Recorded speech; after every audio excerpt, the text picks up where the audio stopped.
この番組はご覧のスポンサーの提供でお送りします。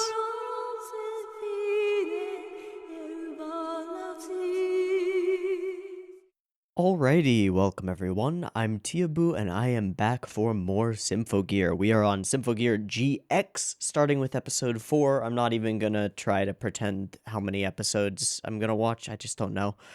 We're gonna watch until we feel like, I don't know. We'll find out. We watched episodes 1 through 3 last week, and this is a hell of a season already. Right out the gate with one of the hypest scenes of Symphogear so far, including all of the big ol' ending final fight super scenes. Just a day on the job, stopping a gigantic spaceship from crashing into Earth. It was fucking awesome. Went about doing some other things, doing some school stuff, having some good times, a concert, again with Maria and Tsubasa working together as idols. Found out that some things have changed in the world, that the Symphogear users are now part of a UN organization called Song, and are going around the world doing cool things and fighting off bad things. It's kind of great. Seems like there are no threats in the world, and then suddenly there are threats in the world. There is a group of alchemical homunculi led by a mage of some kind, an alchemist, named Carol, which I didn't pick up on is also a term for a type of song. If that's intentional or not, I don't know. Who seemingly has some interesting trauma in her past around her father and is attempting to destroy the world. Dissect the world was the exact phrasing. Is bad. It's real bad, and it gets worse because she has the ability to summon alkanoids, a very different kind of noise that are resistant to Symphogear attacks and stuff, and more importantly, can actually break Symphogear, like, by touch. They just dissolve them. Currently, I believe Tsubasa and Chris's Symphogears are both, like, fucked up at the moment. They don't have the ability to use them at present. Hibiki is still okay with her gear, which is no longer the one that's embedded in her chest because that was vaporized. It is the other Gungnir, and then there is one other Symphogear that they have that I think that they could give to Maria, but I'm not sure. Okay. All right. Cool. Everything seems fine. Hibiki can still fight until at the end of the last episode she was approached by Micha? The blue one, who dropped some alkanoids on the floor, putting her and all of her friends in danger, and Hibiki, in this moment, after thinking for a long time about not wanting to use something that she sees as a tool in order to kill people, can't remember the chant. Can't remember the song that she sings from her soul that just appears in her mind. Can't remember what to say, and cannot therefore summon her Symphogear and save the day. That's a bad. That's a big bad. Okay, so that's where we left off.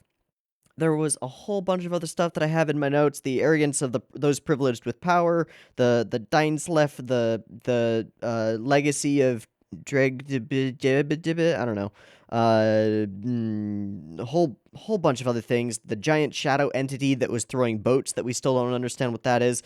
There's a lot going on in these first 3 episodes, so we're just gonna dive on into episode 4, pick up where we left off, see how Hibiki overcomes this horrifying situation where she and her friends are likely to die, but they won't. Yeah, let's just hop back on the hype train for a little bit and see where it takes us.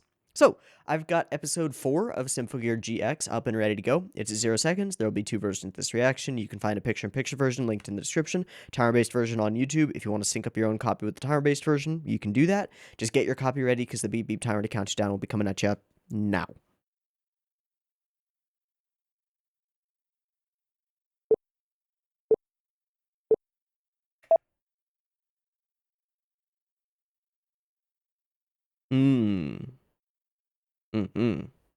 Heart.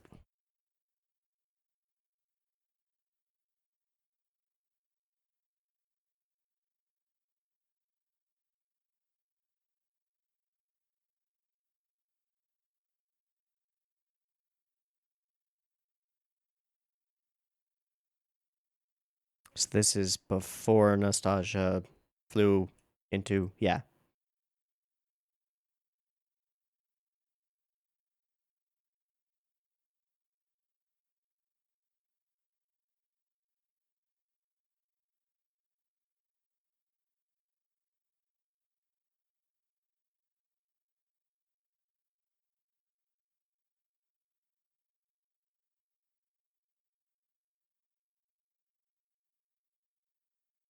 So Maria's on the way. Save the day from Hibiki. For Hibiki.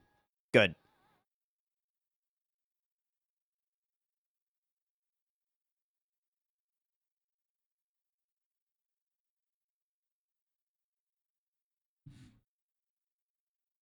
Coolest logo we've had so far.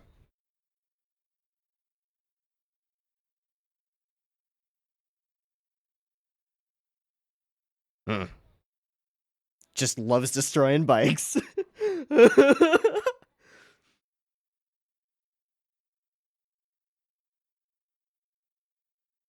All right. Claire and Elf9. Also a homunculus. And potentially a program sleeper agent. Just keeping that in mind.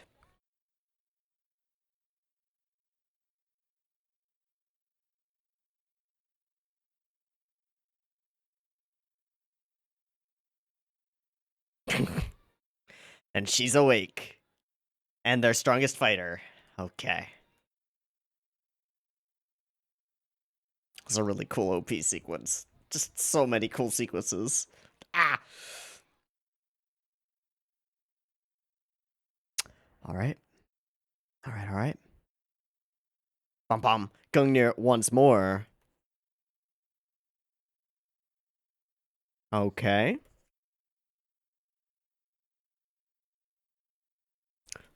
What Symphogear users? Yeah! Yeah! Maria, though.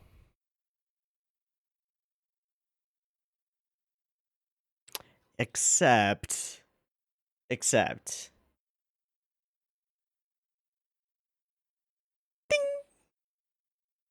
Oh boy. Hey, you gotta protect. You gotta save people. Saving people is your thing. Can't do it.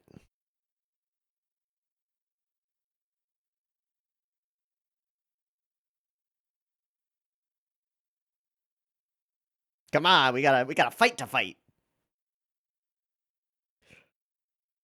Beaky! Yeah.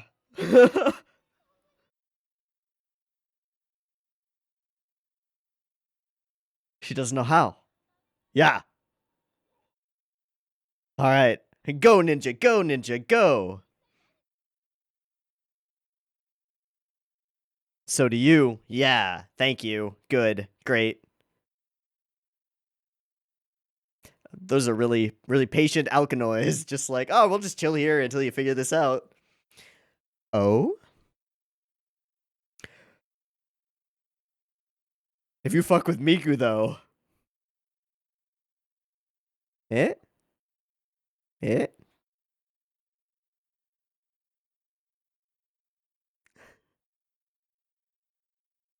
Just gonna talk through it.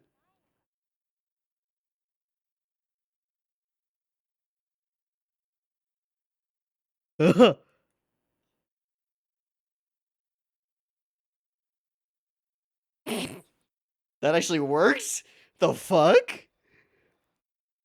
Alright, cool. That removes that from play. That's good.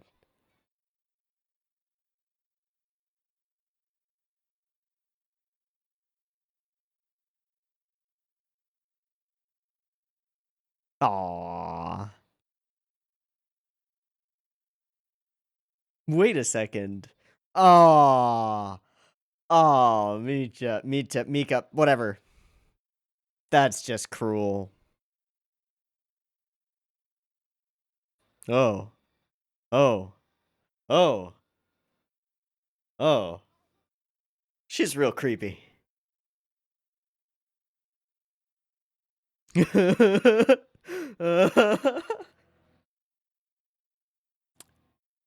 Okay, just the shoe.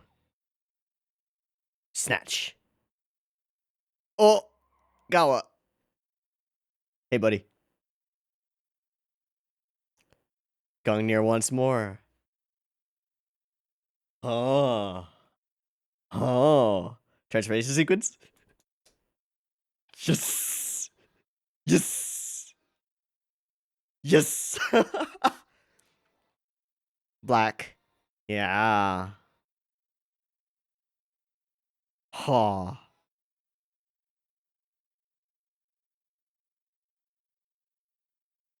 Dope.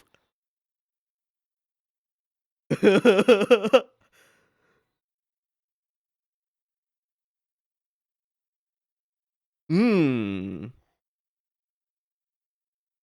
No linker? She seemed to be struggling there.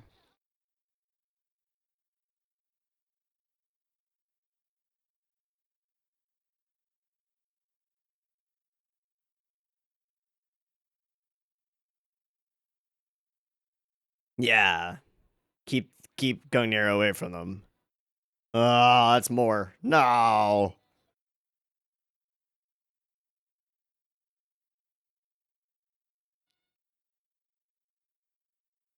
All right.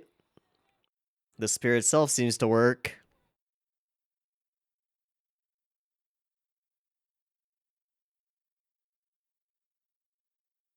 Piece of junk we abandoned? Oh.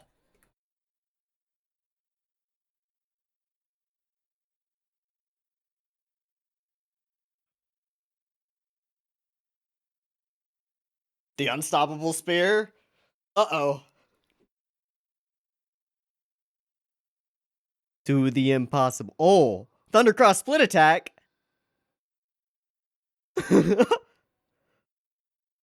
Ha.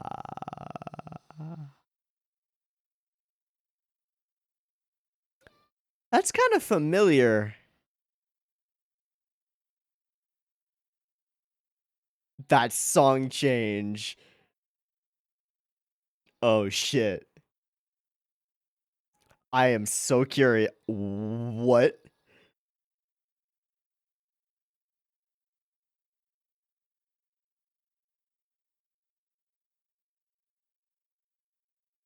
Did it break? No, she fell out of it because of no linker, right?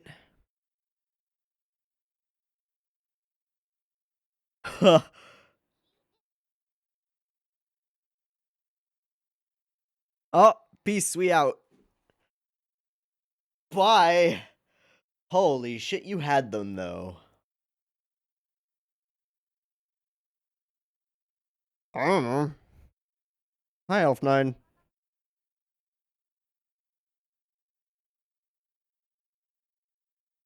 That's not good.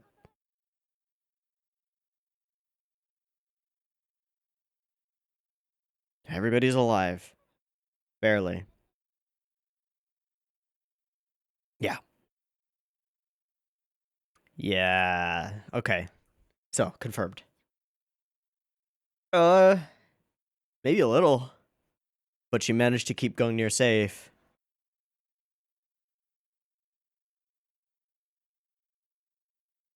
Holy shit, dude, you're bleeding from your eyes.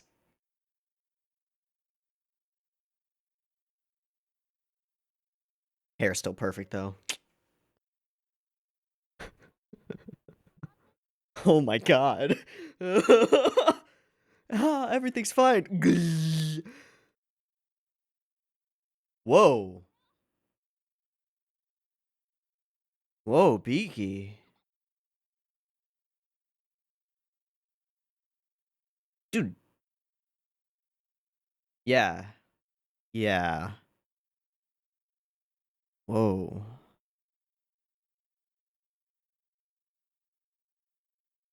Hmm.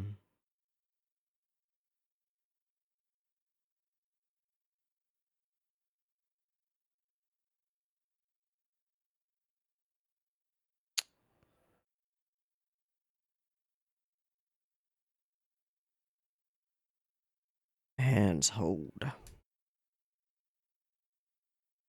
Yeah, don't run away.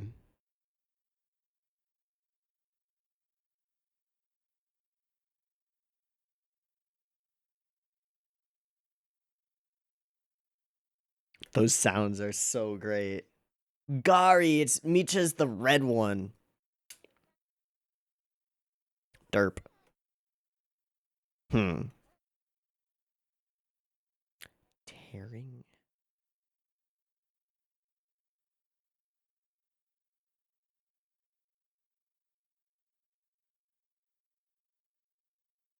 So the soul absorption thing that she does is tearing the songs from someone? Do you also mean to die helping people?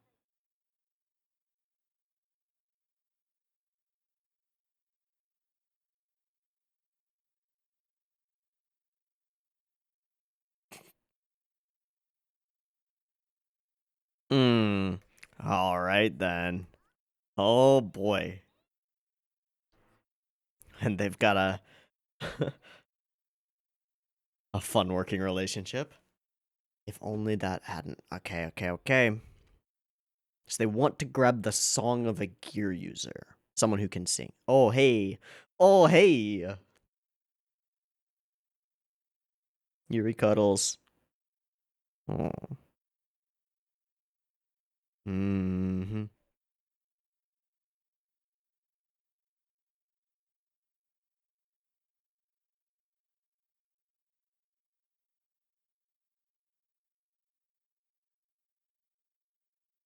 Mm.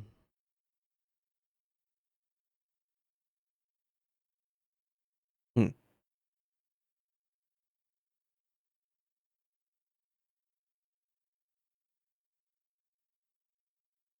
In respect for your courage.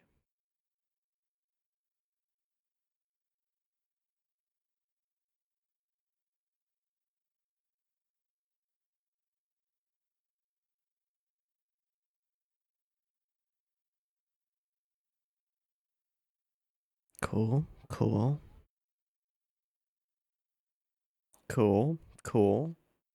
It's probably going to be a key part of the plan to destroy the world, but okay, cool.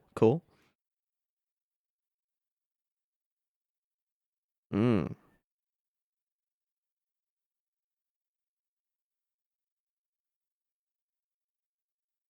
Hmm.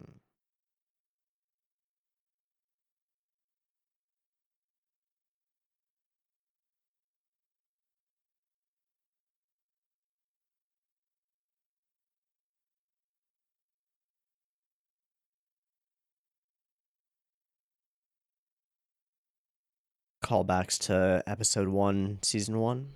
A little bit.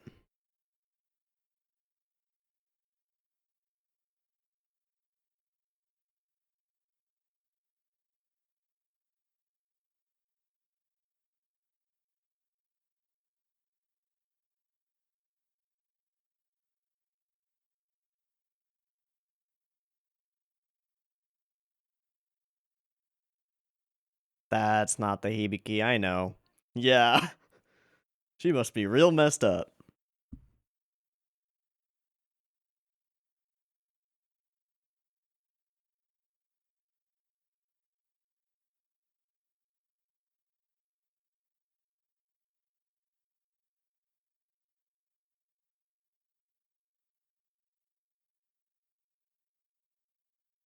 Hmm. To help people, to save people. She's gonna put herself in danger.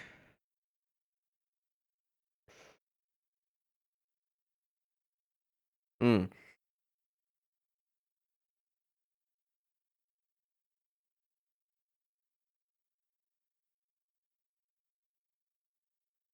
Yeah. They're pretty crazy powerful dolls. That's a good way to put it, Ogawa. Shit. I was hoping you had, like, knew their weaknesses or something. Yeah. Super duper.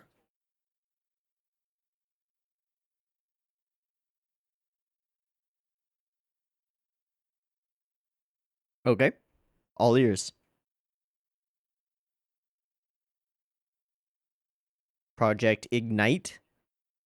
That sounds pretty hype.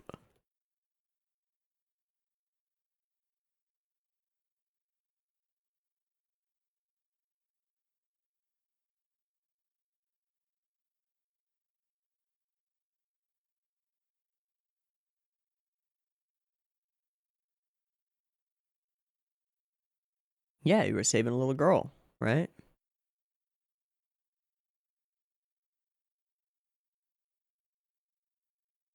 Oh, there were noise attacking you.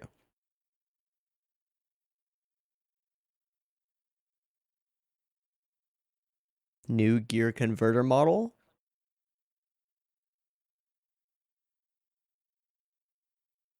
Does that mean...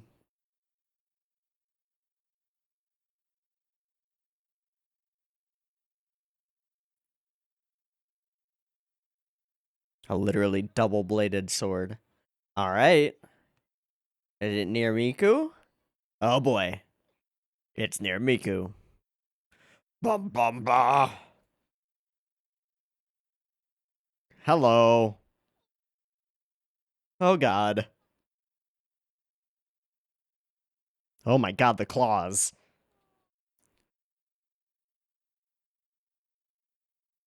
Oh, that's wonderfully creepy. Uh. Just run through the wall.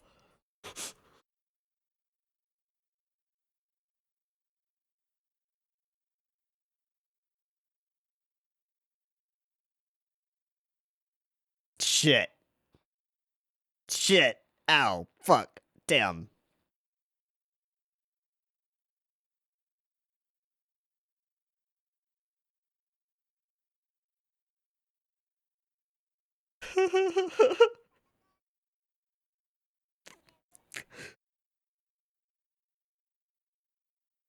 You gotta fight. Can't.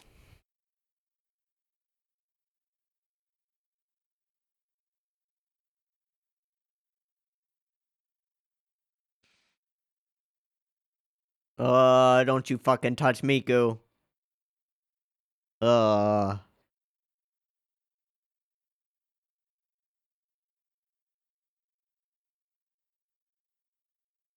Right? Yes. Always. It's your thing. Yes, you do. And you still helped me. Yup, bingo. Nice. A lot of whom you have fought. Chris, Maria. Sing. Sing, sing, sing, sing. Or rage. Yes.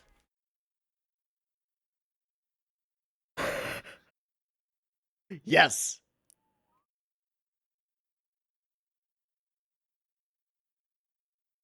Always.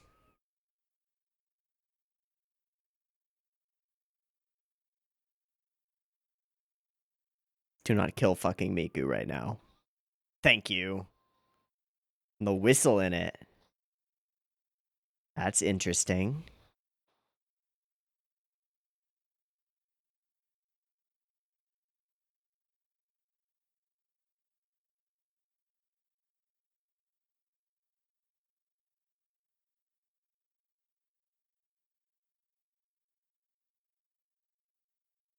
She really is.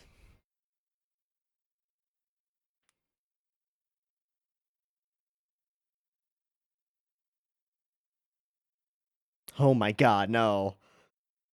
Oh!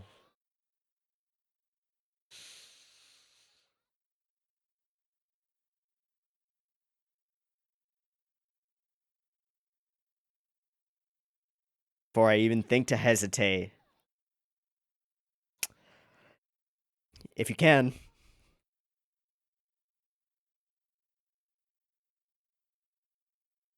Yeah. I can. It's not a good look.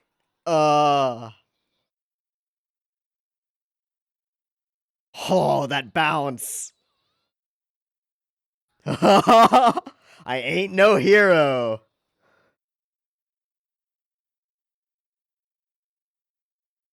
What? What?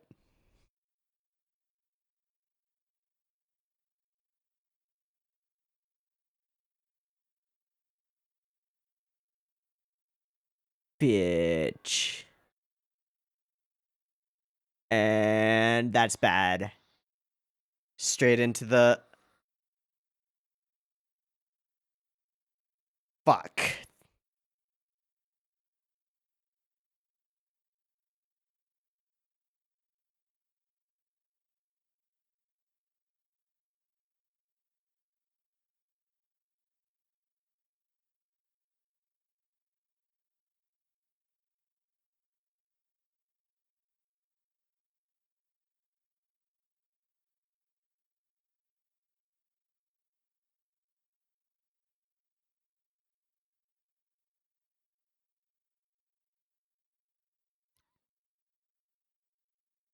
Just keeps building. Are you fucking Nope, she's fine. She's fine. She's fine. She's fine. Just dead eyes. She's fine.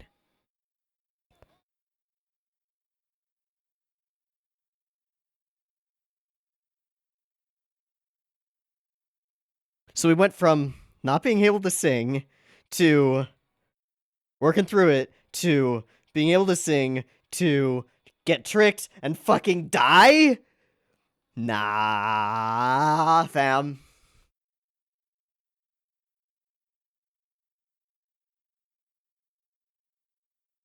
She's fine. She'll be fine.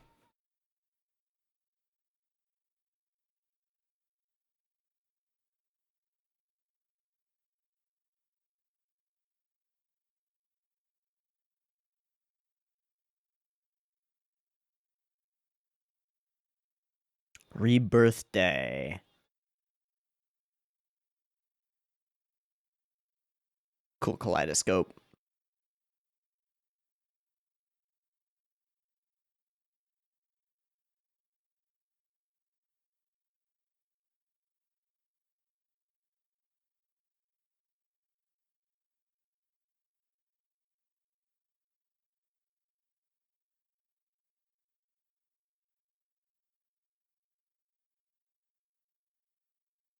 Oh, there's an after credits.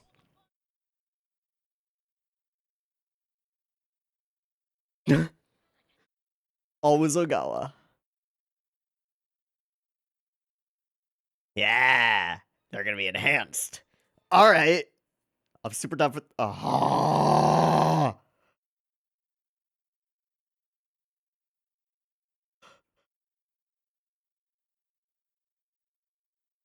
Squad of Nexus Guardians squad. It's got squad in it twice. I don't know why that's so funny right now. I'm just trying to avoid thinking about Hibiki laying there limp. That's bad. That's really bad. Okay, well, we'll see in just a moment what actually happens on that front. I am fairly certain that the main character is not going to die right here, but it's Symphogear, so who knows. We got kind of a resolution, sort of. Not a complete one, but a kind of a resolution of this arc that Hibiki is kind of on, about running away from the responsibility that comes with power. And yeah, absolutely. I mean, it's the thing that she's been struggling with. If she has the power to save people, then there are also people that she cannot save, and in her own mind, she sees what she's doing as hurting people, and she's got this sort of PTSD trauma around those people who weren't happy that she survived and, you know, are fucking assholes. But it's still a very real problem for her, and it comes out as being unable to sing her song until the moment that Miku is put in danger. And that is exactly what she needed to snap her the fuck out of it. Oh man, they went from like despair to triumph to despair, and it's actually, I think it's really funny that Gari, I was calling her Micha, but it's Gari. Gari says what she says here because it's exactly what's done in the episode. She says like, "Yep, there it is, perfect." Seeing your hope give way to despair might bring out that fighting spirit of hers, don't you think? And it reminds me more than anything of like the scene in Fate Zero where what's the mage one called? Fucking asshole Mick fuckboy and the psychopathic killer. I think if you know what I'm talking about, you know what I'm talking about. And he gives this speech about how the most beautiful thing, the most beautiful form of despair is when you give somebody hope and then take it away. And that's exactly what we have in this episode. And it's kind of funny that Gari mentions it here. That she will then snatch it away from you, because that is exactly what is done here at the end. We have a bit of despair. We have a seed of hope that they can all get enhanced Symphogears using alchemy and whatever to make better, stronger gear things, and got new converter things that look cool and are awesome, and somehow integrate the spear into them. Cool. Or the sword. Great. Cool. Great. Awesome. So little seed of hope there, and then bigger seed of hope in oncoming forces, and we put Miku in danger, and she then in that moment sings and almost screams. I'm a little bit uncertain about the whistle that comes through it, but it's kind of cool. Like in universe, is she whistling the song that she can't sing? No, because she is singing, but there is a whistle throughout. And then we get a hype sequence, which is what we expect, and this is the payoff, right? Like, we've been through all this struggle, now we get a hype sequence of battle and payoff. Great, awesome, dope. And it is. It's super cool. This backflip into bounce is fucking dope. Boing! That's some Superman stuff there. That's awesome. And then in the moment that we strike, we take it away again, and it's Gari who takes it away once more. It's not real. She's below you. Bam. Up you fly. Gear shatters. Eyes go dead. And there she is. If this is JoJo's, then those sparkles mean that's a dead person. And the clouds cover the sun. And everything is cold and lifeless and hellish and limp. And that's really bad. Also, the Maria fight was really cool. Yes, Maria fight was cool. Curious about the hexagonal shield thing. Makes me wonder if Ryoko Fine was somehow alchemically gifted. I don't know. I don't think there's any way to know, but we'll see if it ever gets brought up again. Capable of interacting with extra-dimensional space. This whole sequence with Maria just bleeding out of her eyes and mouth, and Hibiki like kind of freaking out a little bit about wanting the power of Gungnir back, and she's just standing there just like, oh, all right then. Oh, poor Maria. I love Maria. All of these homunculi creep me the fuck out, but I will say that Micha's like brand of childish innocent horrifyingness is awesome, and Gari's brand of malevolent, malicious, sadistic horribleness combined with her like her cutesy ballerina music box sort of thing that she does and the sound effects for it, they're so interesting. They're such good examples of how to make creepy villains, because the contrast comes from their cute. It's their creepy cuteness, and it's just wonderful. It's just wonderful. Spooky, but wonderful. Okay, we got a couple of other pieces of information, something about releasing the ley lines, so lines of power within the world of some kind. All right. I think that falls in with the whole trying to dissect the earth again. When Gari mentions the piece of junk we abandoned, is she talking about Maria because they left her when they were attacking them? I think so. I don't know. And then we've got the Ergetlam. You'll have to shoulder many lies. Gungnir once more is the title. Don't divert your gaze from your power. Yep. And then tearing songs from their owners. So it seemed like Gari was like soul sucking people when she was making out with them and sucking their souls out. But is she actually sucking the songs out of them? And is there a difference? Because we know that songs like come from the heart in the Symphogear universe, but is your song actually like your soul to some extent, sort of stand-esque? I don't know. Kind of curious. Then Maria is on her own arc about her borrowing of the power that she's been using, whether it's the Erget Lamb or Gungnir or anything else. It's never her own power. So she seems to be on a path toward figuring out something with that. Oh, and I love the reveal of Project Ignite. That was just cool.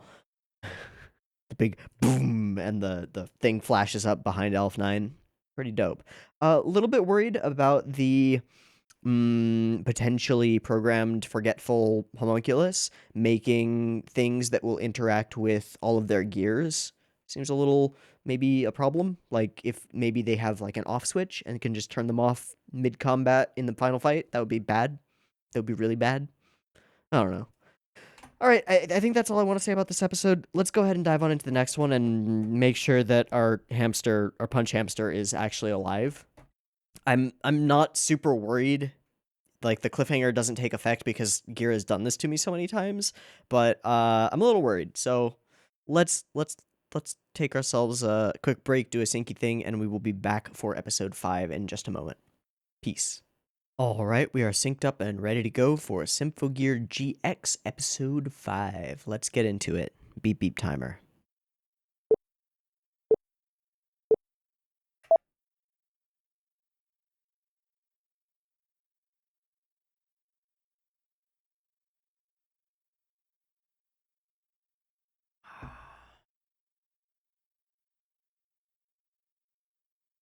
Can't wait. Can't wait. It means new designs.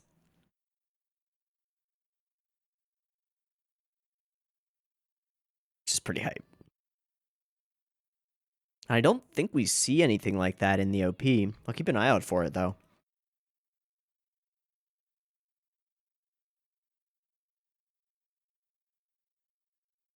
One black, one white blade, intertwined, fate-esque.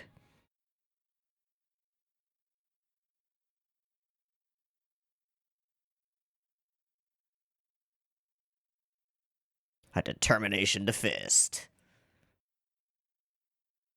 It's a cool scene. It's a very Tsubasa scene.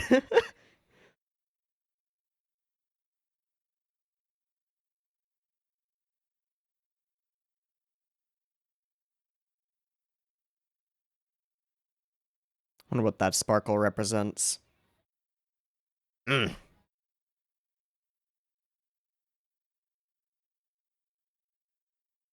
Can't wait to see some of that.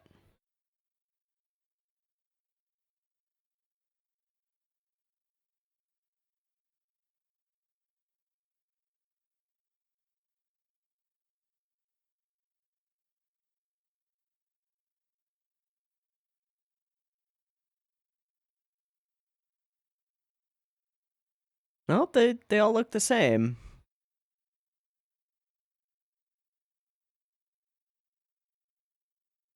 All right. Yeah. Edge works.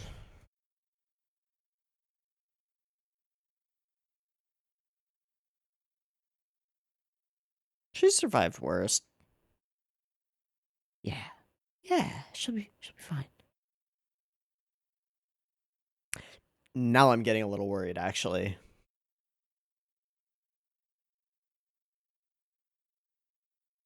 Yeah, Miku.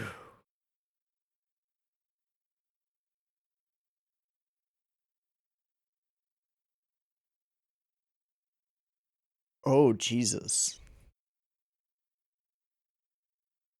Comatose.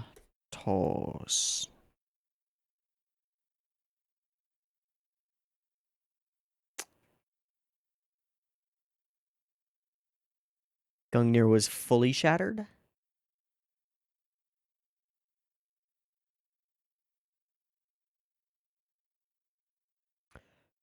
Nope, my friend is in the hospital comatose.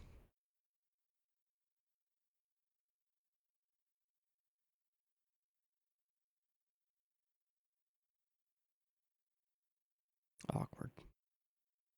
What are those things? Hmm.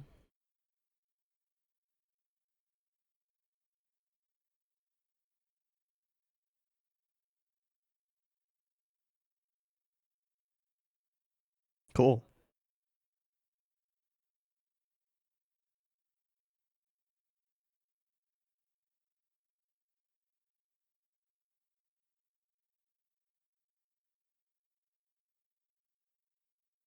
It's a weird thing to just bring up. Like, yeah, they're currently doing maintenance runs on all of the nuclear reactors in the world. That's definitely not a part of anything weird. Hmm. Hmm. Edgeworks. Okay.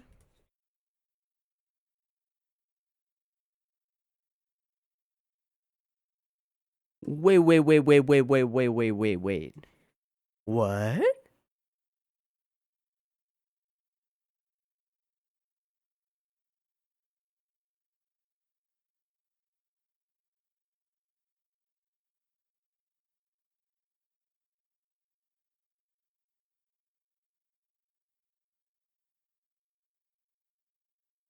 Okay.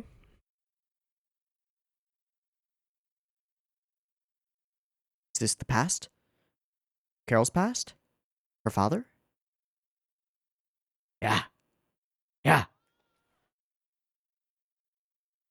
Yeah.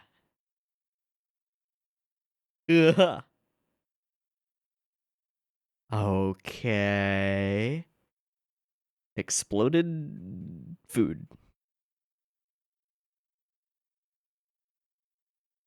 The char just falling off of it. Awful. Awful. No. At least she's honest.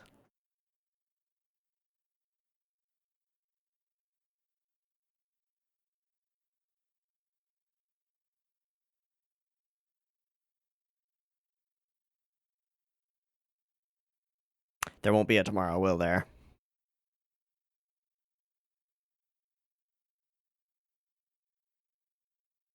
Hmm.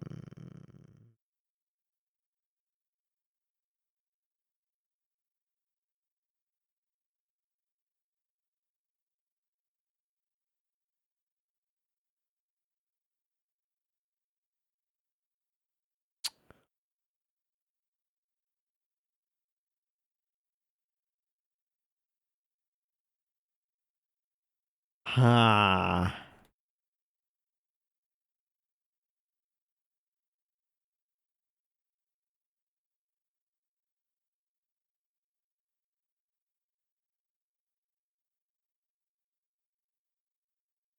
Carol's memories inside Elf9.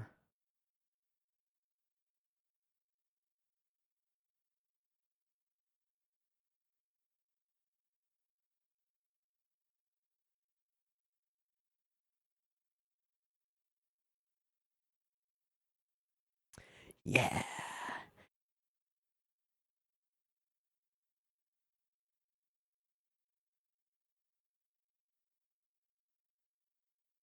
Okay.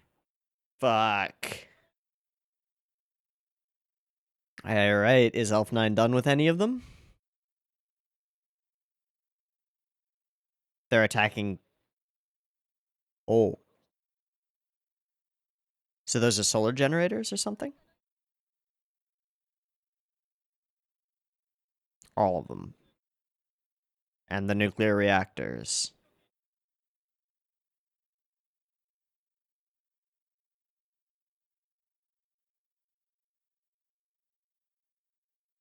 We gotta go. Oh. Hey. Huh? What?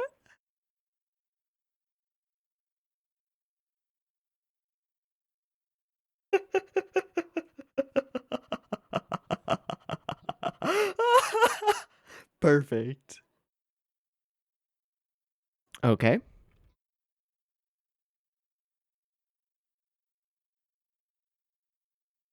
Who needs a plan? Oh, what is that plan? Femme fatale super spy glasses. All right, what's the plan?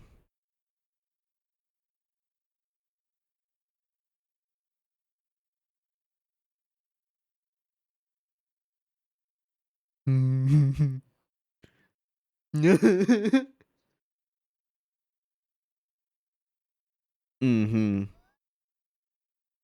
With the Yuri lilies. Nice. Pong. Damn it. Ow. What's in there? Found what? Oh, really? Traditional weapons. You're dead. Jesus. Fuck. Finding their own gear? Oh, they were going for some linker, weren't they? Transformation. New transformation sequences for them. Yes. Yes. Dope.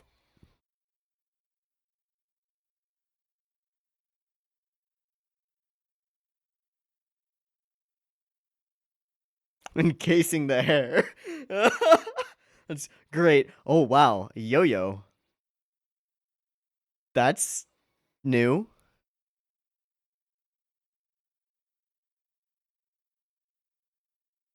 Okay, great.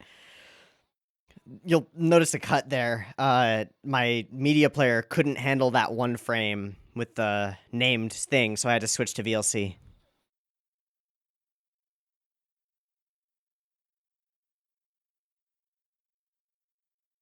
Yeah, damn right.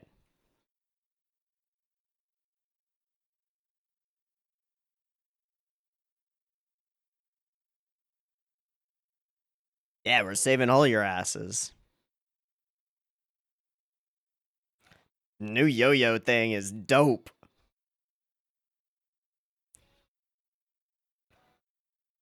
Really dope. A little bit of struggle in the voice. Oh, yeah.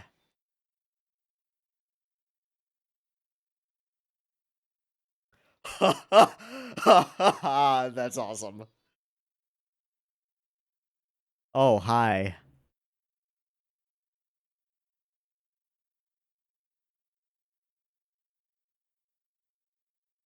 Okay, back here. So is she waking up?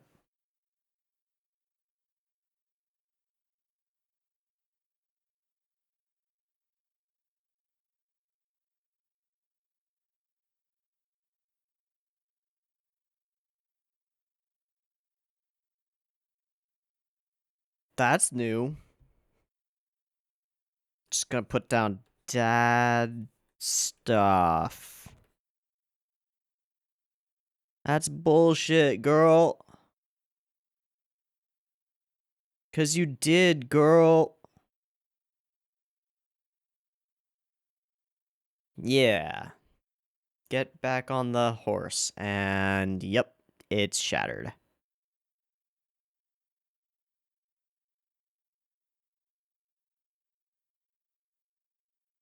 Hmm.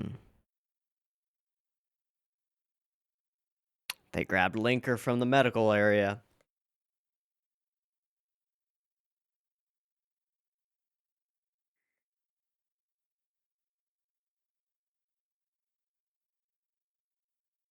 The prototype. The stuff that was really fucking her up.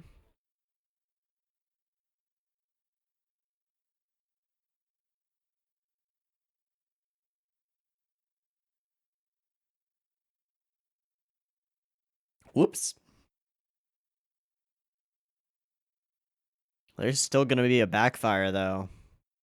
Hello, Carol. Just watching through windows.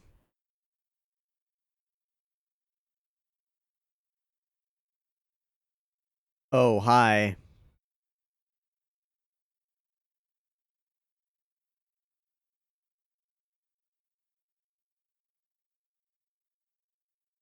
attacking various places. That water control is really fucky, girl.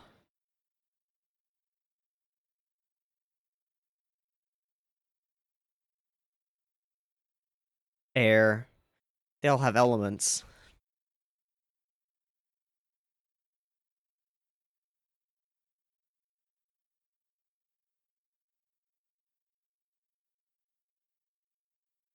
They're all ridiculously fucking powerful.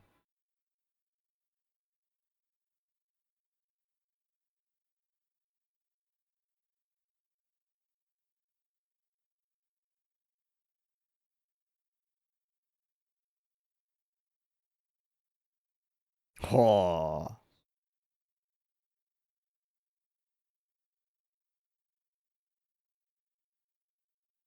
Zettai ume. Oh, Jesus.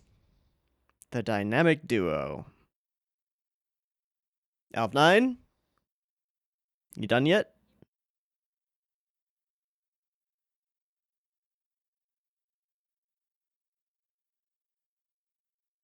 Listen to the sword. She's right. A. Save the world.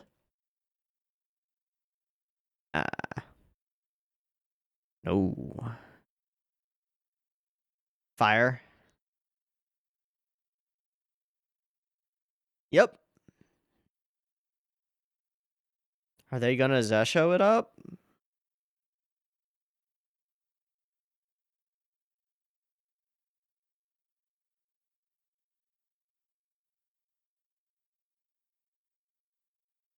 Hmm. Hmm.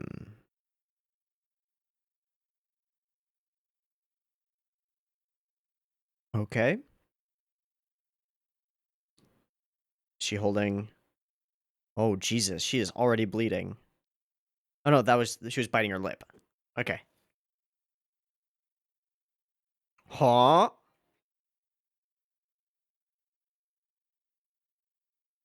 Backfire. No? Yeah.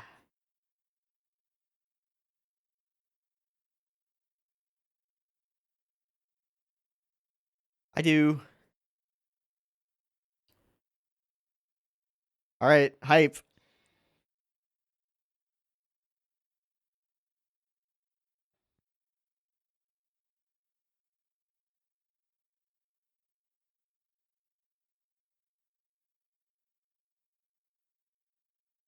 She's so creepy. Do it. Do it. Do it. Oh.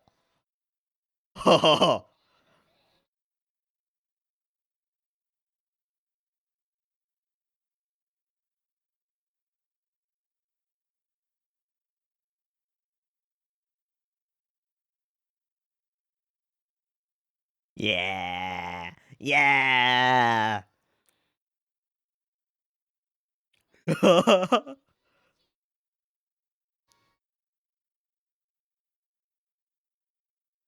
Yeah. Damn right.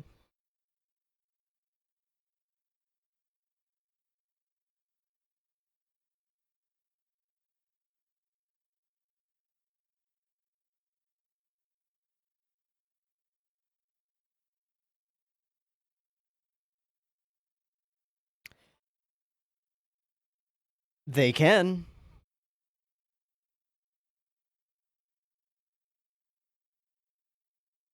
That's scary. Oh. Super Saw slash. Awesome. I feel like this is all gonna get undercut real fast. Oh. And there it goes.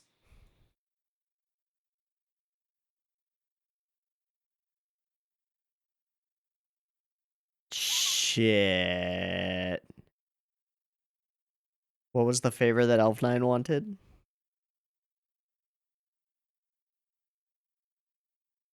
Hi!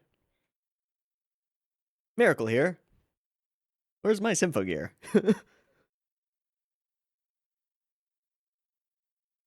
Yeah. Yeah. I don't know. I don't know about that.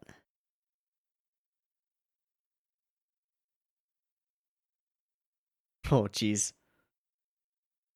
Okay, they're kind of okay-ish.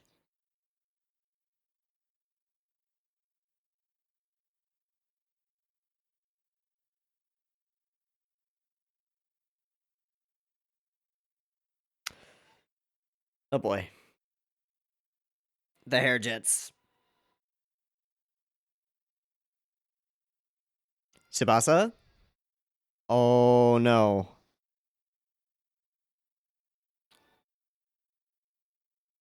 That wasn't just the outer coating, was it? You're next. Oh my god.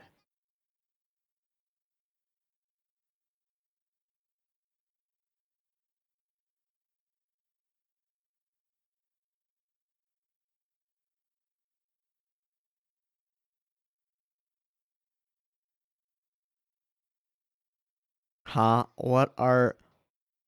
Oh, that's a lot of alkanoids. That's like a lot of alkanoids. Oh boy. Gosh, she's so creepy. Not without you. Yeah. Building. We're building. Did Elf9 finish?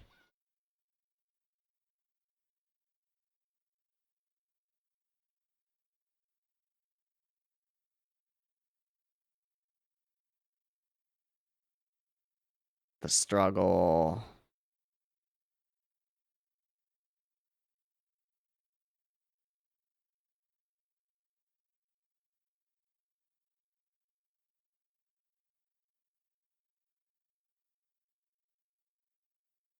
And there it goes.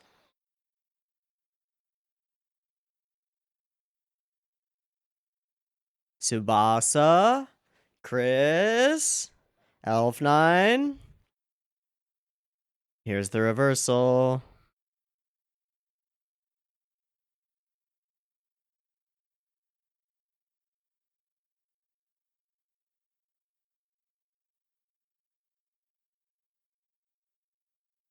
Chris.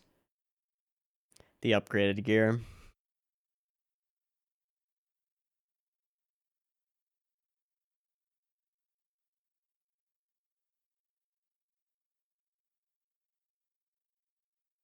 Hey.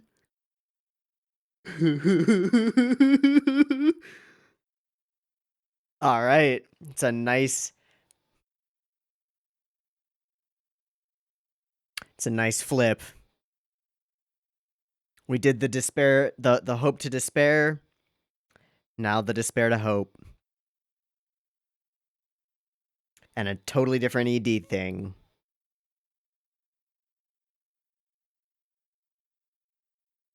Design seemed the same though. Cool. And they're singing together. This is a new one, isn't it?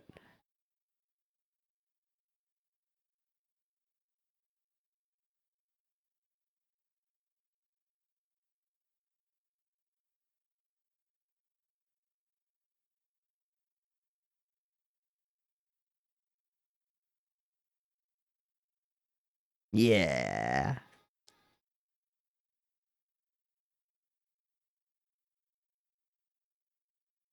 Bayonet charge? Is that this one? Bayonet, a combination of Chris with her guns and Tsubasa with her swords. If that is this, then that's clever.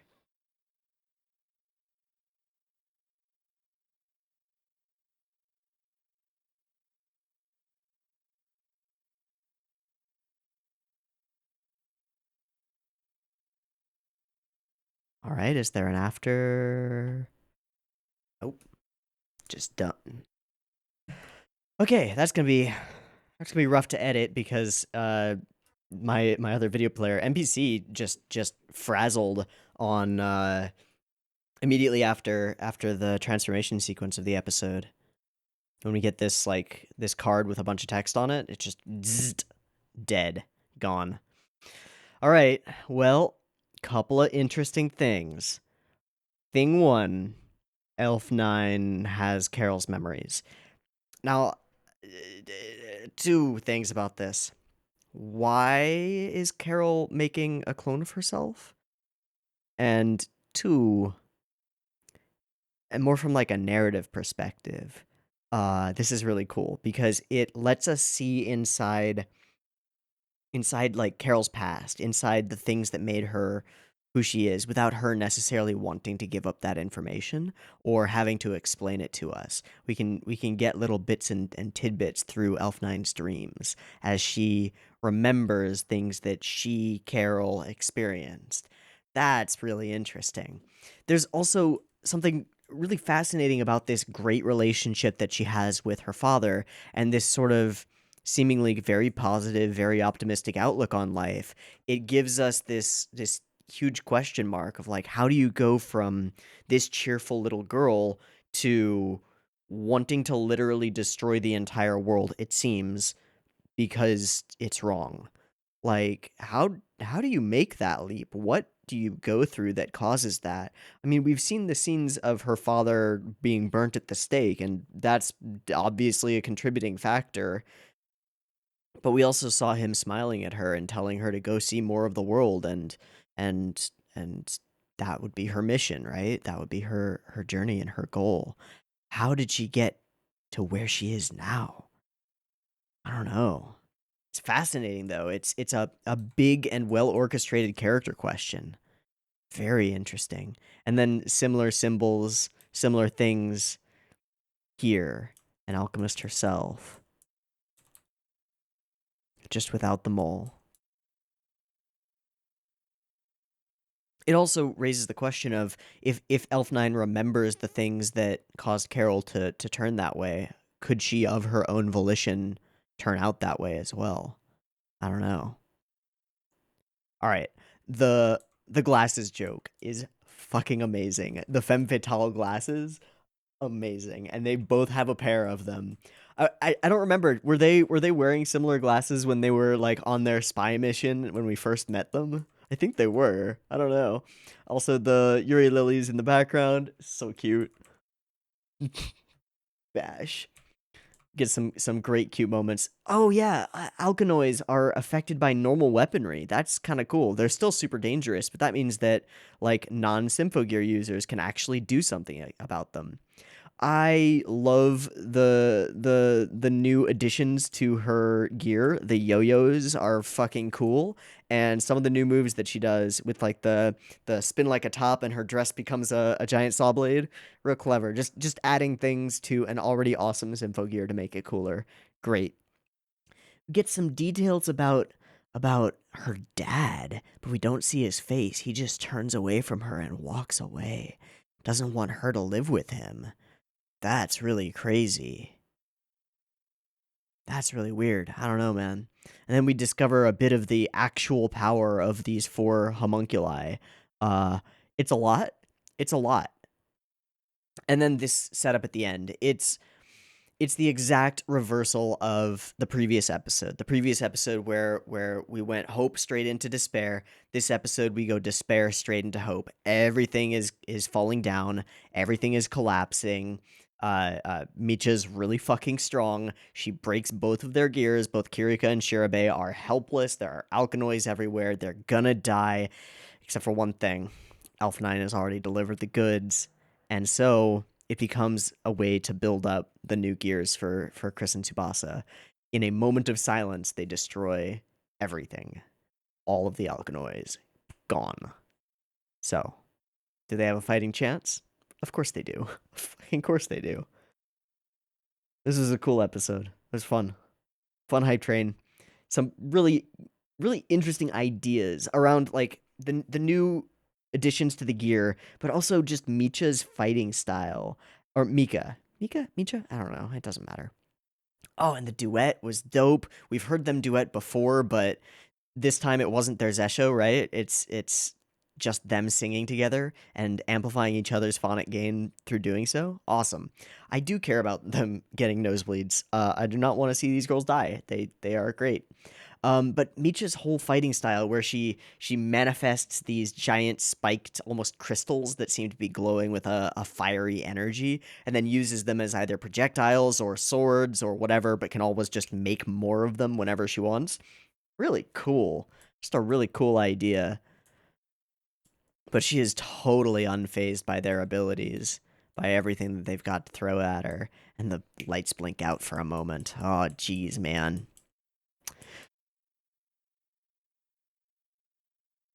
Crash, shatter. And the plan is afoot. Oh, yikes. Carol is planning to do this apocalypse thing of hers, destroy everything. It's bad. That's bad. And then we get closer and closer and closer in on the shots. And then we cut to black. And then fade back in. We don't actually fade, we cut back in. And there are holes in all of the alkanoids, and they are leaking alkaness. Ta-da! A sword that makes the wind howl. And then we get this cool duet between Chris and Tsubasa, which I assume is bayonet charge. Makes sense. Awesome. All right, we're gonna watch at least one more because I want to. So take a break, do a timer thing, and be back in a moment. Peace. All right, welcome back. We are good to go for Symphogear GX Episode 6. Chris and Tsubasa have arrived, and they've got new shiny bling. Awesome. Let's see how they do. Beep beep timer.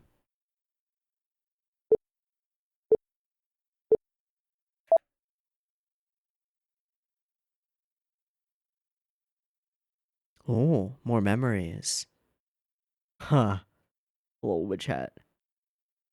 An herb called Arnim. Will you also die helping people? That is a cool outfit, dude. That's an awesome landscape. Dissect the world? Does she still think that she's on that journey, that that's what she's doing?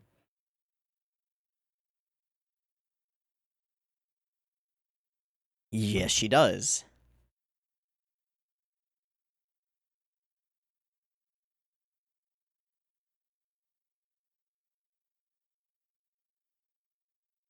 Transmutation of memories into power?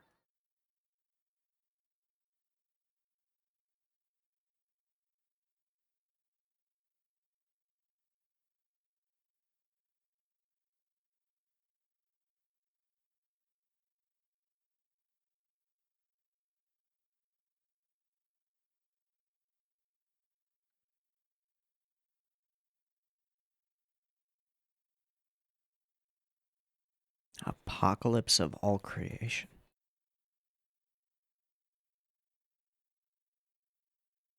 Weird.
Just look.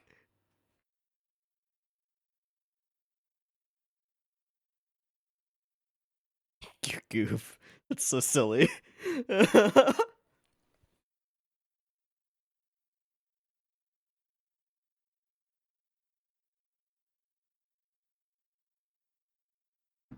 It's too bad they're already transformed.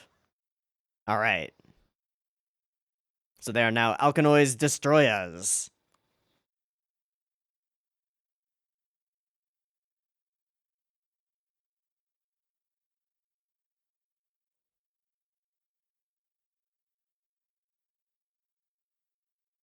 You can really hear it in their voices here. That's interesting. All right. Same song. Hi, Elf9.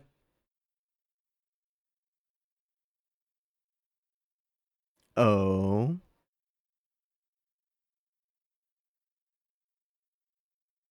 Cool. Cool, cool, cool.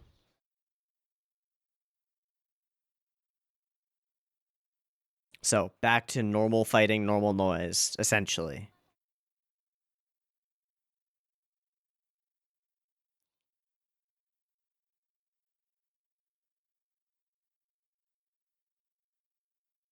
It's interesting to hear the studio version and then now to hear this version. It's awesome. Oh! Oh!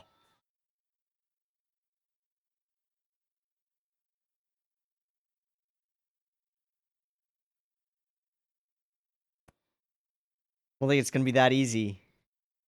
Yeah. Yeah, she is a toughie. Oh, she's here.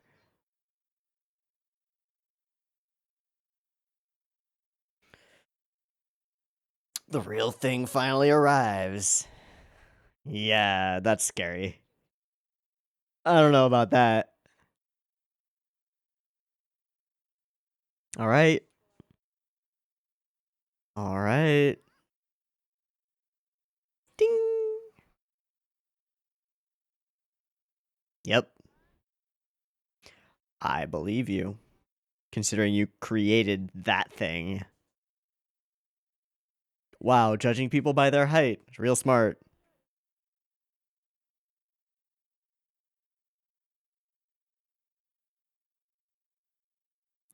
You really need to. What is that? A harp?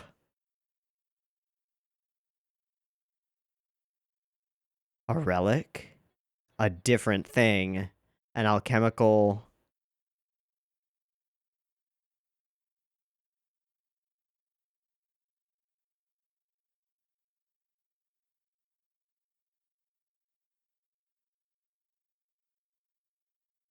Oh, boy. That was a hell of a piece of animation.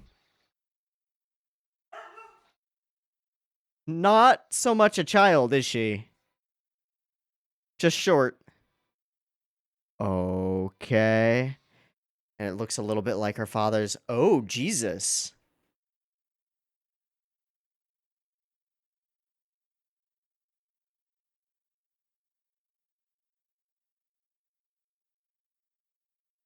So she became not a child. Okay. Oh.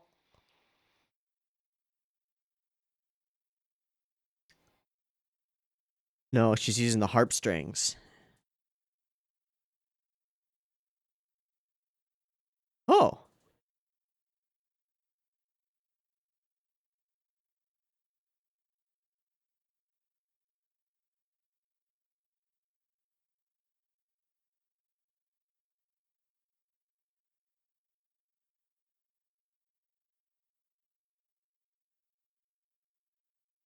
And she's burning them.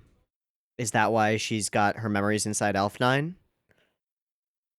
They're destroyed. So she forgets things. And that's why you're a backup.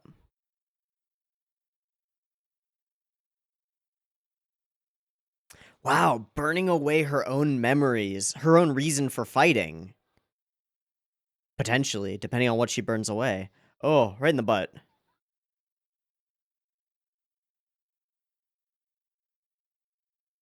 Huh. Huh?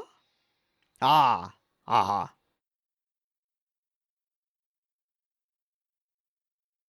Girl, you're fucking OP. Hey. Giga drill. Oh, jeez. No time for Gurren Lagann jokes. Chris? Shit. We got nothing. We got nothing.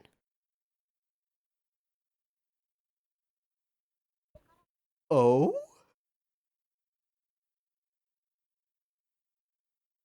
Does that mean a second stage of transformation?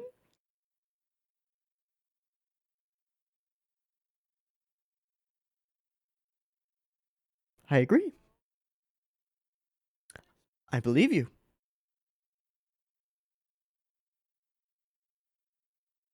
All right. Let's do it. Deinslaffer. Eh? Holy shit. Is this like Beaky Rage? What? It's piercing directly into their...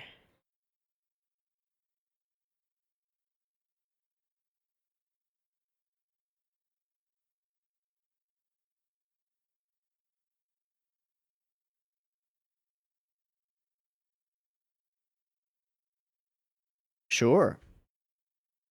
Yeah. Yep.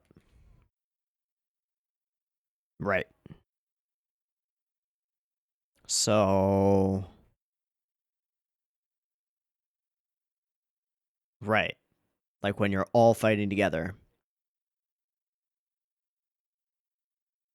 It's great. It's super useful. That function. It's functioned before. So are we getting Berserk mode? Tachi, not Tachibana, Tsubasa and Chris? Transmute it. Kind of like memories. Can we get Berserker mode them? That would be really cool. Or a different type of Berserker mode.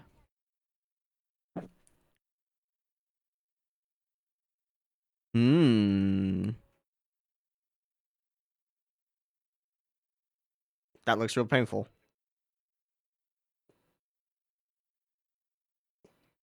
A controlled Berserk mode? Okay.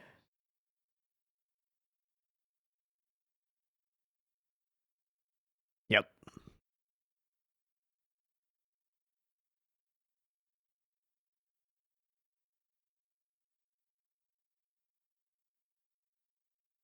Memory? Or is this after? No.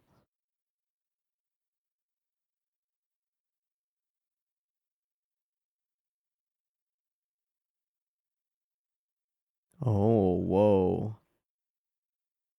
Yeah.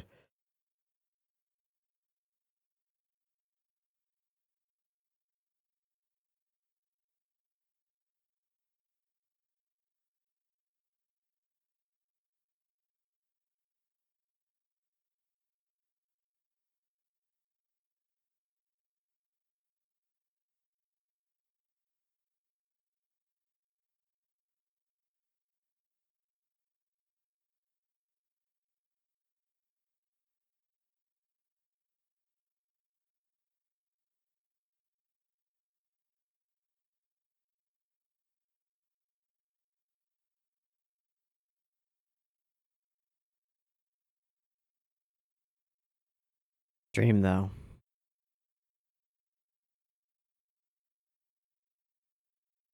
Don't falter. Hold on to that dream.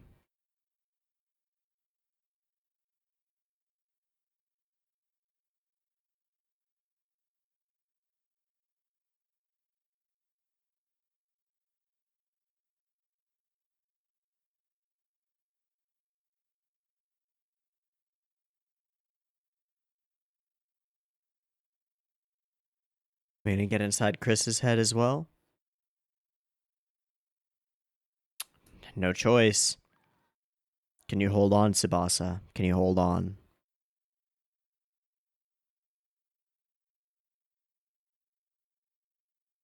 Honestly, I do. I really do. Yeah, Chris's mind. Normalcy.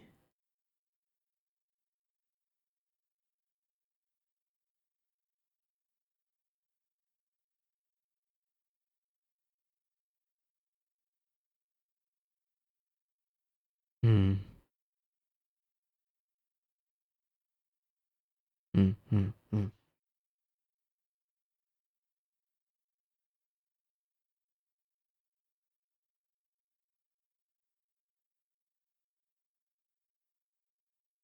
You can wish for those things.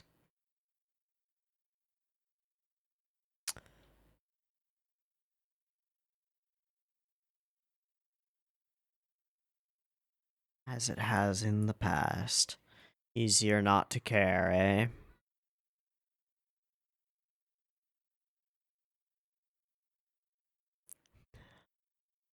Yes! Oh, that got to me. Oh, that got to me. Oh, that's so cool. Yes! We did it. Oh.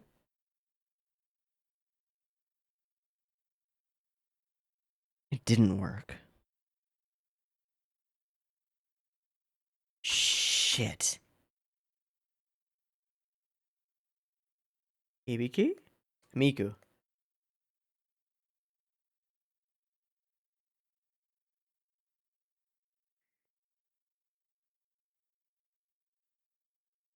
Is it now?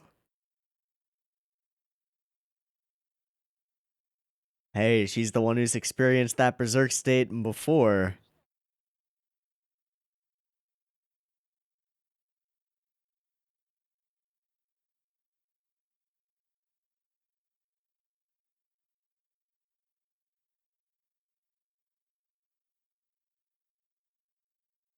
It's a big boy. Oh, just gonna blow up the city.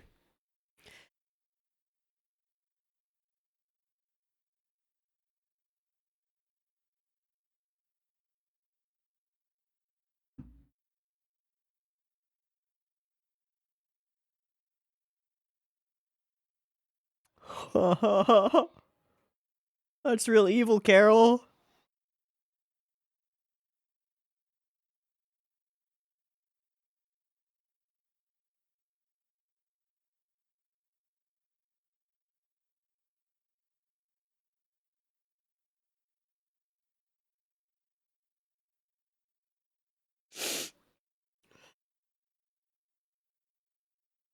Do it. Yeah, let's do it. No choice. Yeah.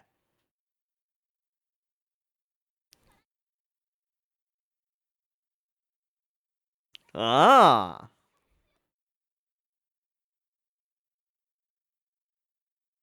Again with the whistle. It's almost westerny. It's interesting. Mm. All holding hands.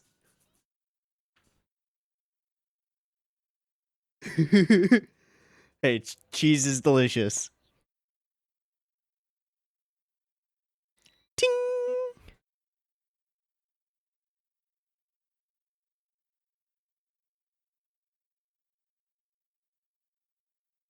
Yep, this is familiar. Now you're gonna be faced with your own demons, Hibiki. Are you prepared?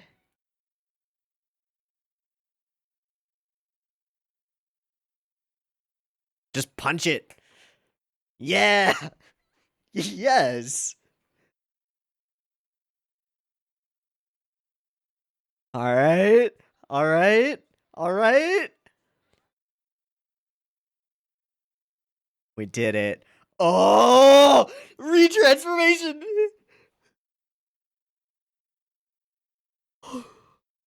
That's why the logo is ha.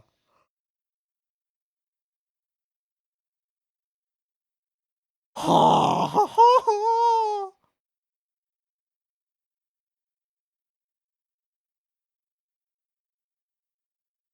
The remix. The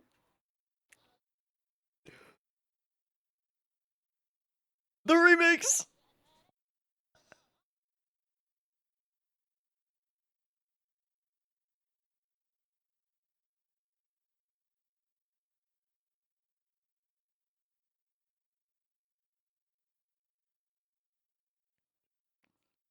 Dude, we're only halfway through the season. What the fuck? We're having a final battle. Huh.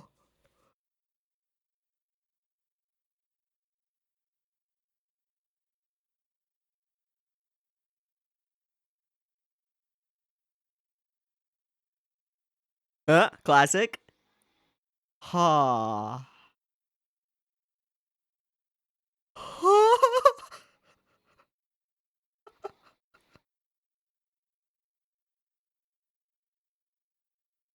That's new. Kind of. Same.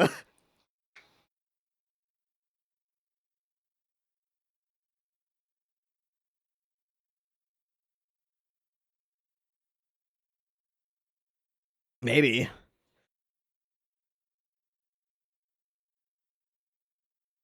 Of course.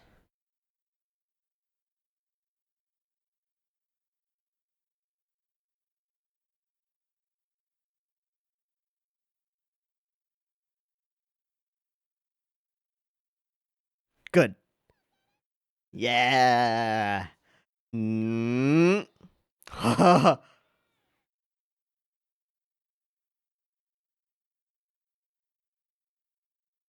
Oh!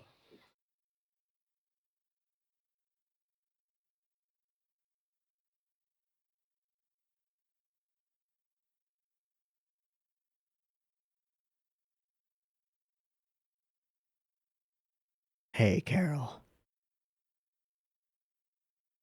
I don't know. Des! But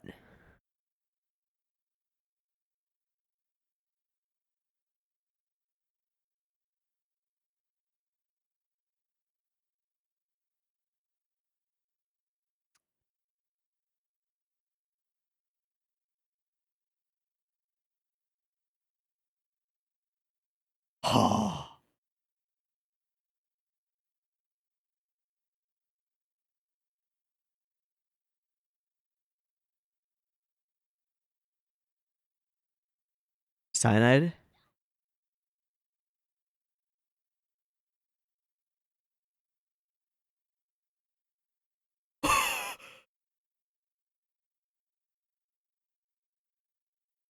That was what she just burned away all of her. She just set it in motion. But what is it?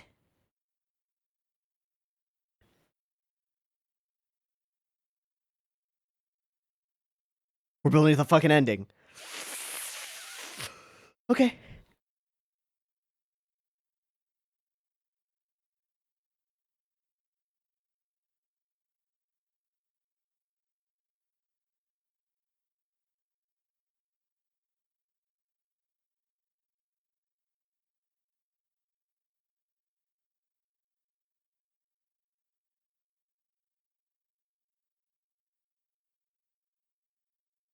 It's only a minute and a half left.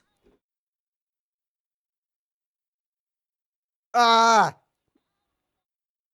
Oh, this was such an amazing episode.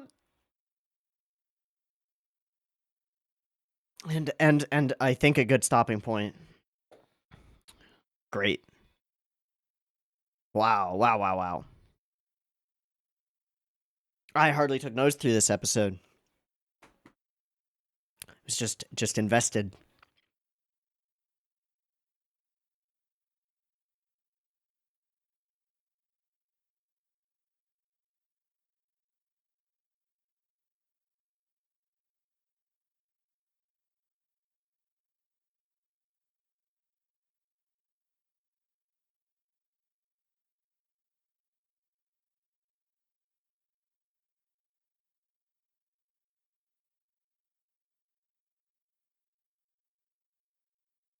God, this episode felt like it had a lot more than 20-some minutes of content in it. It really did. I mean, it went by quickly. I'm not saying it dragged or anything. It just, there was a lot going on here. Wow, wow, wow, wow.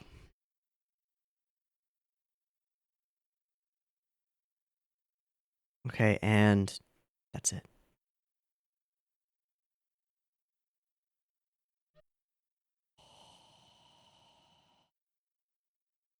Awesome. So, these memories that we see, they're memories that she's holding on to, but she's forgotten the reason why she fights. Once we revealed the idea that she could burn away her memories, I was wondering about that. I was wondering if she remembers. She doesn't. Wow.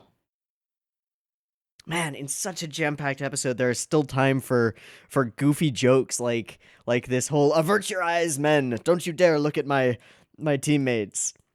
It's so funny, so great. So we fight with Mika, whatever. All status is green, doing great. So Carol is gone.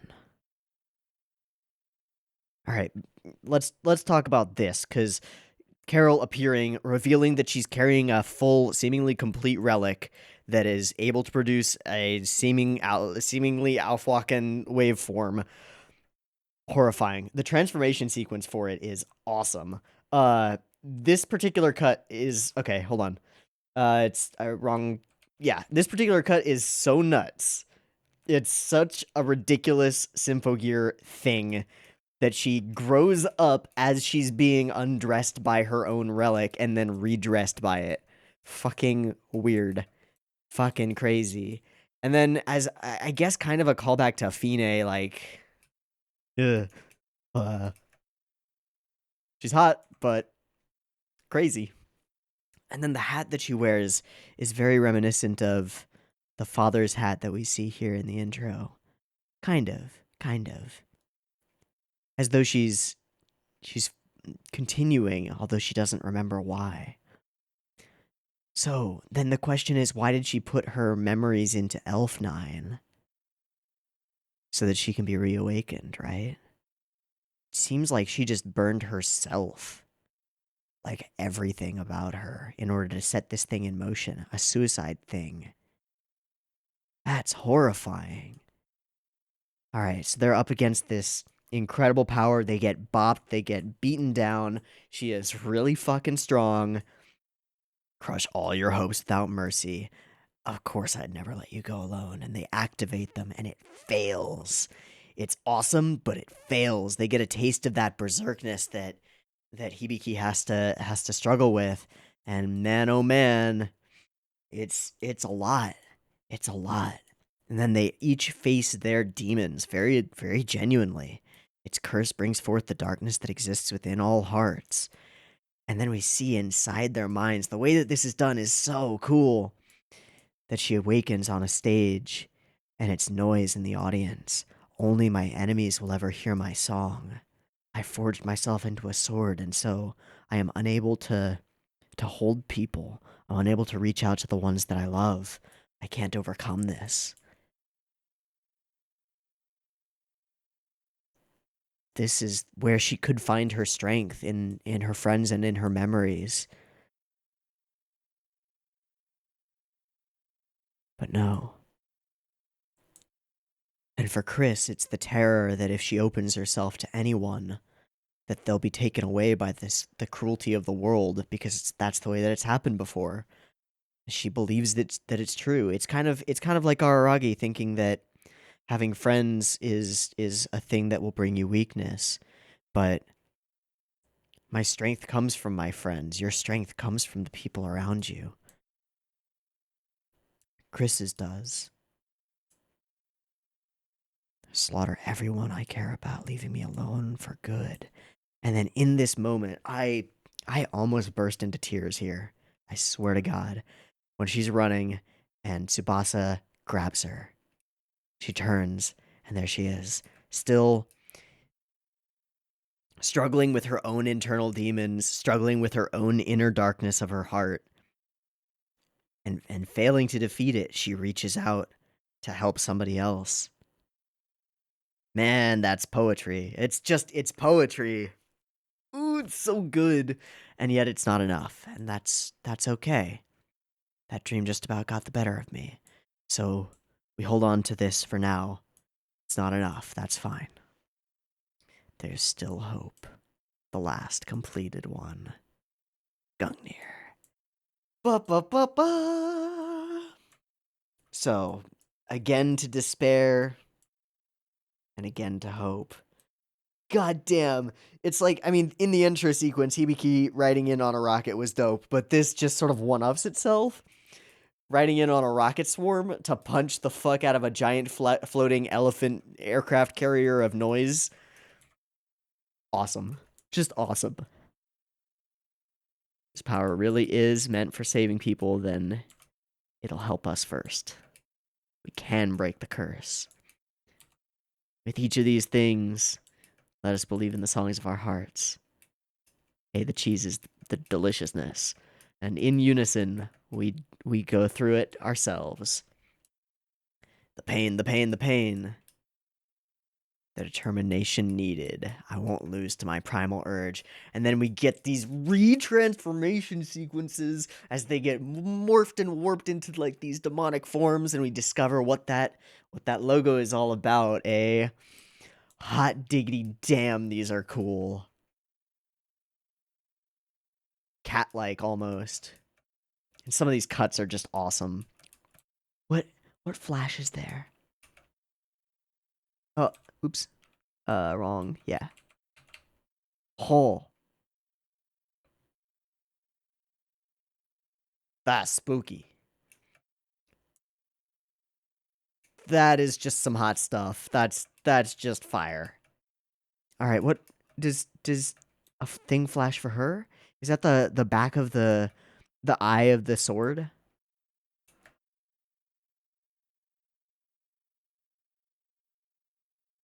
Oh, it's a bird. It's a phoenix.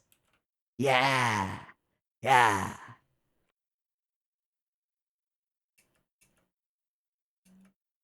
It's so Kill la Kill.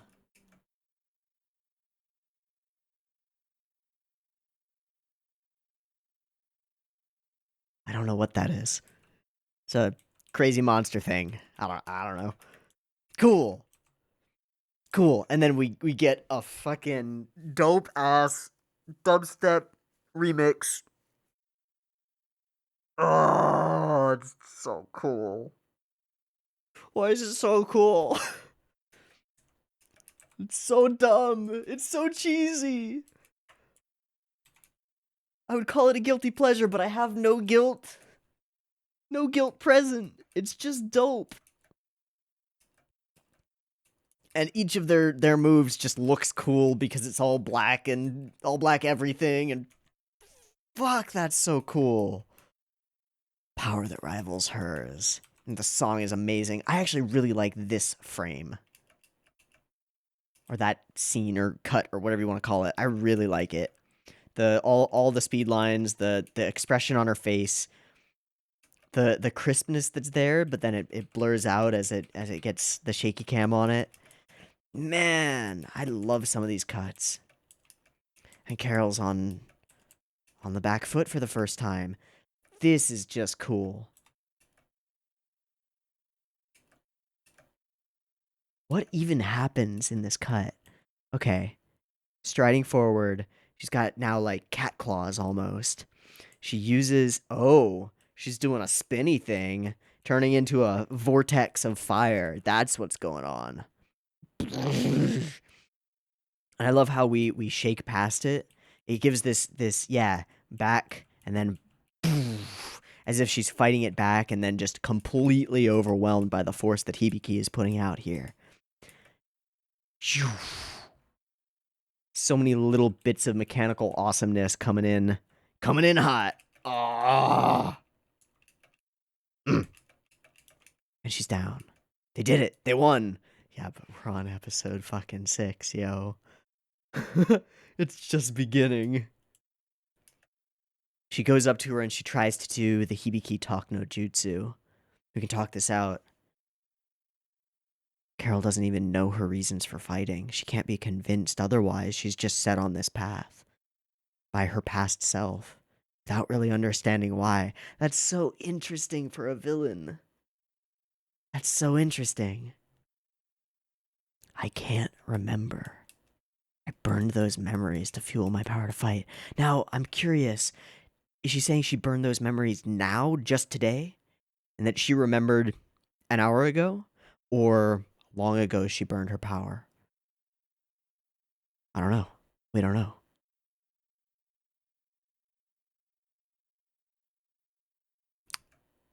Don't think, and with her last words, she curses Hibiki. Don't think for one moment that that cursed melody of yours could ever save anybody. Cutting right to the heart of what's bothering Hibiki. She has not overcome it, not completely. Shit. Grin. Like a cyanide capsule. She falls and is burned away in alchemical fire. Gone. And it begins. The clockwork mechanism begins. Something is awakening. Something is opening. It's like it's an organ back there. A huge organ. In the center of this thing. Something that will play a song, maybe? Or absorb all of the songs of the world. The memories or the souls. I don't know. I won't let that be true, Carol.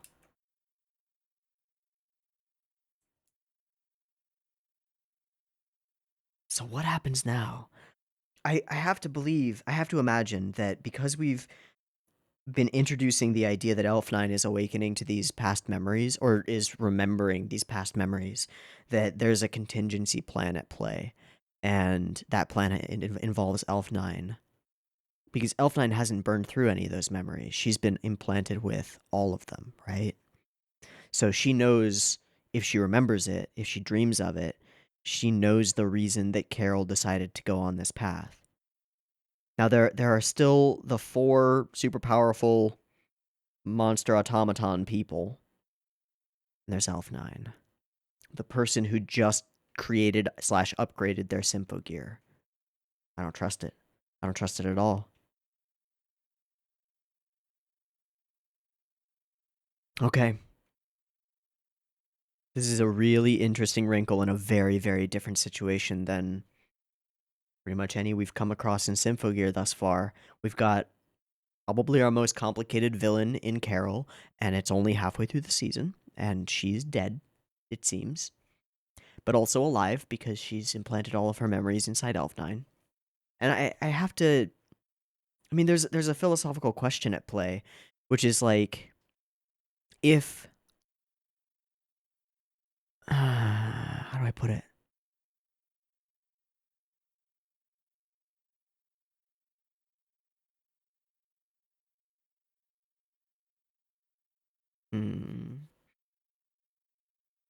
Memories make a person, right?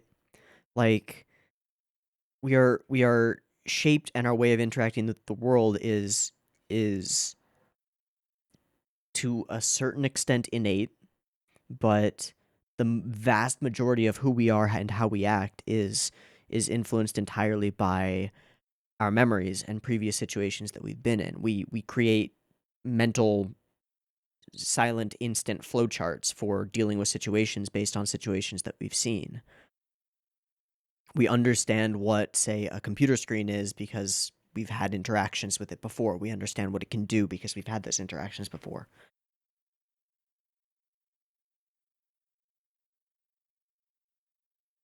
If the full scope of Carol's memories awaken within Elf9, then is she not just Carol? In the same way that somebody awakening to the full memory and full existence of Fine becomes just Fine? Except with in Fine's case, it was like a consumption of the soul. Like, she actually took over. It wasn't that Ryoko became Fine because she remembered all of the things that Fine was. She became Fine. But in this situation, if Elf9 awakens to all of Carol's memories, is she Elf9 or is she Carol? And if she's Elf9, then can she choose differently? Can she be talked to? Can she be convinced? Can she be saved? And thus save Carol? I think the core question is like, what is there of a person besides their memories? And I don't mean something ethereal like soul or anything like that, because you could argue that that is entirely a form, a product of the experiences that you've already had. What is there before memory? Instinct? Maybe. I don't know. It's an interesting question. I think it's going to be one that we'll end up addressing. I hope that that's something like where we're going with this. I'm curious what this giant world-ending organ seems to be. It's very strange. And I'm super interested in the idea of a villain who takes themselves out of the picture to set their plan into motion halfway through the season. Kind of fascinating. Kind of scary. It's not something we've ever come up against. It's not a simple, like, well, we just punch it better and the world will be saved. This is more complicated, and I like it. I like it, I like it, I like it. A lot of shades of original Fine in Carol's fighting style with the strings. The strings of a harp. Super creative as usual. And man, the transformations into the new designs were so dope. The whole failed transformation sequence was awesome. They still struggle. It was super cool. This was just an awesome episode. I think this is my favorite of the Symphogear GX episodes thus far. I think that's pretty easy to say. Don't know how I would rate it against some of the season 1 and season 2 episodes though. That's a tougher one. There are some really good episodes of Symphogear. This show is so good. All right, I'm gonna call it there. I've been Teeaboo. This has been Gear GX 456. I hope you've enjoyed it as much as I have, and I hope to catch you next week when we find out the full scope, or start to find out the full scope of Carol's plan. Very interesting. See you there. Peace.